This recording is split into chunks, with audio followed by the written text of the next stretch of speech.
Swastiastu. Perkenalkan, nama saya Imade Ryuditya Suputra dari Prodi S1 Hukum Agama Hindu. Yang saya hormati Ibu Reka Yudita Widaswara, SPD MIKOM. Pada kesempatan ini saya akan berpidato dengan tema Hukum Adat dan Trihita Karana dalam Harmonisasi Sosial. Rekan-rekan, hari ini kita hidup di dunia yang sangat cepat berubah. Teknologi berkembang, hukum positif diperbarui, dan peradaban terus bergerak maju.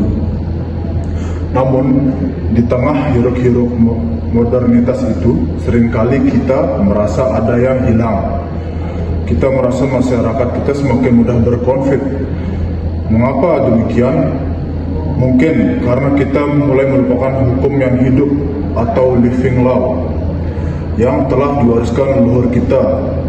Hari ini saya akan mengupas tentang mengapa hukum adat dan filosofi Trihita Karana bukan hanya sekedar tradisi, melainkan solusi hukum masa depan dalam menciptakan harmoni sosial. Pertama-tama, mari kita dudukan perkara. Apa itu hukum adat? Dalam pandangan hukum modern, kita sering terjebak bahwa hukum adalah apa yang ditulis oleh Dewan Perwakilan Rakyat dan disahkan oleh Presiden. Tapi bagi kita masyarakat yang memegang teguh kearifan lokal, hukum adat adalah napas.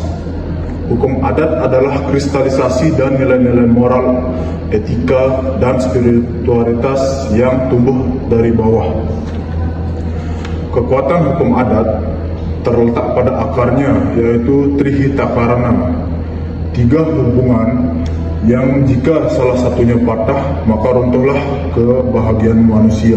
Yang pertama, perhayangan. Perhayangan ini adalah dimensi teologis hukum. Dalam hukum adat, ketika seseorang mencuri, ia tidak hanya berurusan dengan polisi, tapi ia dianggap telah menodai kesucian tempat ia tinggal. Ada beban spiritual yang membuat orang berpikir 1000 kali untuk berbuat jahat. Yang kedua, ada pawongan. Pawongan inilah aspek sosiologis. Hukum adat mengatur bagaimana kita bertetangga, bagaimana kita berbagi air di sawah, dan bagaimana kita menyelesaikan sengketa lewat rembuk desa. Yang ketiga, ada palemahan. Ini aspek ekologis. Lihatlah bagaimana hukum adat melindungi hutan melalui konsep warna kertih. Tanpa perlindungan alam, tidak ada keadilan bagi generasi mendatang.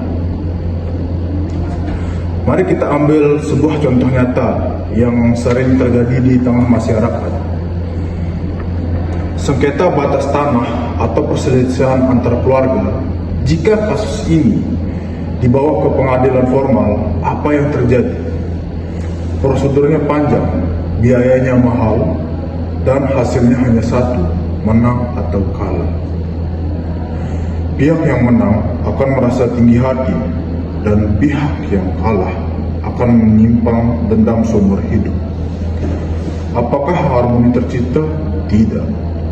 Yang tercipta justru permusuhan baru. Sekarang, bandingkan dengan penyelesaian melalui instrumen hukum adat yang berlandaskan Trihita Karana. Di sana ada proses musyawarah mufakat. Pemimpin adat bertindak sebagai fasilitator, bukan sekadar hakim yang memutus. Fokusnya adalah kinasih dan kedamaian. Dalam hukum adat, ada yang namanya sanksi sosial dan sanksi spiritual. Misalnya, pelaku diwajibkan melakukan upacara pecaruan atau pembersihan lingkungan. Mengapa ini penting? Karena upacara tersebut melibatkan masyarakat luas. Saat pelaku meminta maaf secara tulus di depan kerama adat, di situ sudah terjadi proses penyembuhan psikologis. Dendam terhapus dan hubungan pawongan kembali selaras. Inilah yang di dunia internasional mulai dipelajari sebagai restoratif justice atau keadilan restoratif. ternyata leluhur kita sudah mempraktikkan ribuan tahun yang lalu. Lalu, apa peran kita sebagai mahasiswa IHN Gede Poceng Mataram? Kita adalah intelektual Hindu yang mendidik di lembaga yang menjunjung tinggi nilai-nilai Dharma. Kita tidak boleh menjadi robot hukum yang hanya tahu pasal tanpa tahu rasa. Di era digital, tantangan Trihita Karana semakin berat. Konflik pawongan kini berpindah ke layar smartphone. Bullying, ajaran kebencian, dan hoaks adalah bentuk nyata dari pelanggaran harmoni sosial. Jika kita tidak menyuntikkan nilai Trihita Karana ke dalam etika berinternet kita, maka hukum positif sehebat apapun tidak akan mampu membendung perpecahan bangsa. Saya mengajak rekan-rekan semua, jadilah sarjana yang tidak hanya pintar berdebat di ruang sidang, tetapi juga cakap menjadi penengah di tengah masyarakat. Jadilah sarjana yang membela alam atau palemahan, karena mengerti bahwa tanah dan air adalah bagian dari raga kita sendiri. Sebagai bentuk pidato hari ini, saya ingin menegaskan bahwa hukum adat yang bersendikan Trihita Karana bukanlah masa lalu yang harus ditinggalkan. Ia adalah masa depan yang harus kita peluk kembali. Ia adalah payung bagi mereka yang kedinginan mencari keadilan, dan ia adalah rumah bagi mereka yang merindukan kedamaian. Hukum sejati tidak ditemukan di dalam lembar kertas yang kaku, melainkan dari hati nurani yang selaras dengan Tuhan, sesama, dan alam semesta. Mari kita berdiri tegak sebagai garda terdepan, penjaga harmoni sosial dan bumi pertiwi ini. Demikian pidato yang dapat saya sampaikan hari ini. Mohon maaf jika ada salah kata dan perilaku saya tutup dengan Paramasanti. Om Santi Santi Santi.